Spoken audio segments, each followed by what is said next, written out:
Hello, everyone, and welcome to Episode 3, The Power of Routines. In this episode, I will be discussing why routines are so important and some routines and habits you can implement to make your life a little better.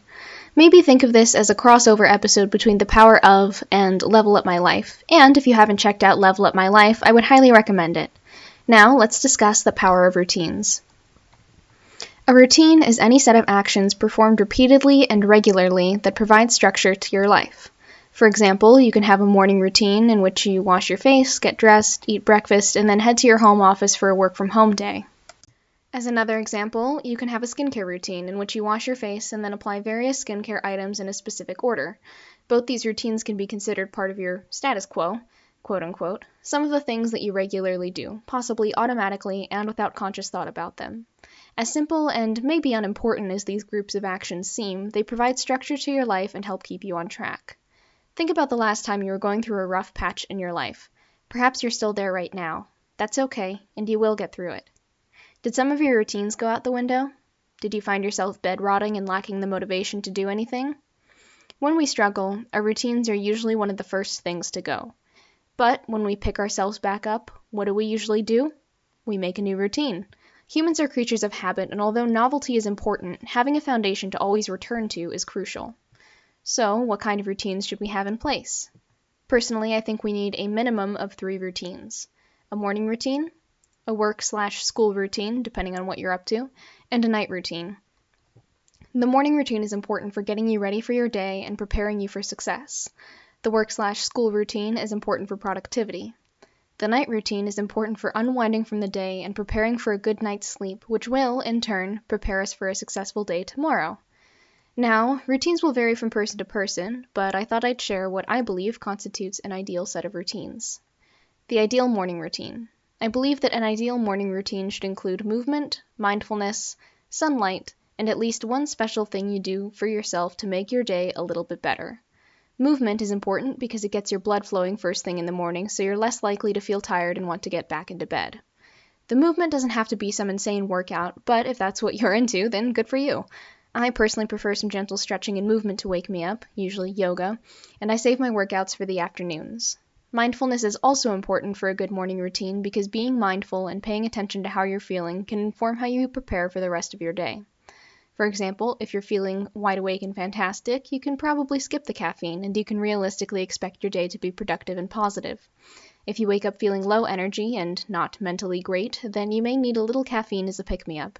And you'll need to be gentler with yourself and not expect to accomplish everything you can possibly imagine. Sunlight is key to a morning routine because getting morning sunlight in your eyes first thing will lower melatonin production, melatonin being a hormone that helps you feel tired and sleep and is triggered by darkness or low lighting. If you live in a place where there's not always sunlight in the mornings or you're waking up before the sun is up, then turning on the bright overhead lights in your room and possibly looking at your phone or your computer to stimulate your brain with blue light can help. I prefer avoiding my phone in the morning so I don't end up bed-rotting and scrolling through Pinterest, but I sometimes use it just to check my messages first thing in the morning and wake me up.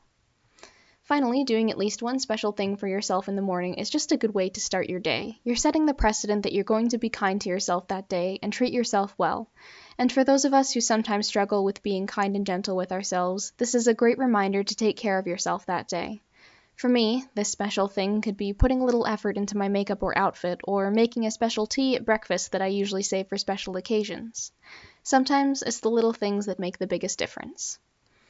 Now, it's a little trickier to define what would constitute an ideal work/school routine because everybody's work and school lives look different depending on what year in school they are or what kind of work they do.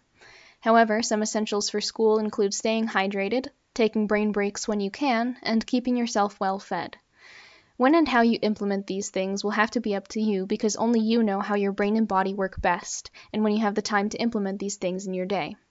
For me, I try to drink water whenever I think about it or whenever I notice somebody else drinking water around me. I've learned to be very in tune with my brain's study needs, and whenever I can't focus on schoolwork anymore, I will socialize, spend time scrolling inspirational stuff on Pinterest, or I will catch up on chats and messages. I am also fairly in tune with my physical needs, like when I need to eat, so I keep a snack on me at all times and eat usually at the midpoint of class when we get a break. For the perfect night routine, the focus should be unwinding from the day and getting ready for a good night's sleep. For this, I have a blue light filter that turns on for all of my devices to limit the amount of blue light exposure I get after a certain amount of time. Ideally, we would be able to fully unplug from work and school at a certain time, but admittedly, I have some nights where I need to do some more studying, so I don't have an established studying end time for myself. When it's getting close to the time I need to start getting ready for bed, I usually switch my focus to doing something enjoyable, like creative writing, reading, or watching an episode of a show before I go get ready for bed. When I get ready for bed, I try to do it without anything going on in the background, like music, podcasts, or anything else. I use the time I spend brushing my teeth to either think about the problems in my life I want to solve, or I space out or daydream. While I shower, I continue this, or usually I try to switch the focus to things I enjoy thinking about, so that when I go to sleep eventually, I'll hopefully be thinking and dreaming about enjoyable, happy things. Ideally, we would go to bed at the same time each night to improve our sleep schedule, but I'll admit that I'm not very good at doing that, and it's something that I'm working on currently. Something else I do is to signal to my brain and body that it's time to start winding down is I turn on my desk lamp, which is warm-toned and dimmer than my overhead light, and I turn off my bright overhead lights. This helps with melatonin production by decreasing the amount of light exposure I experience before bed.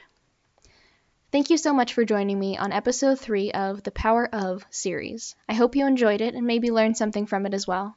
Please be sure to like and comment on the video, and I'll see you in the next one.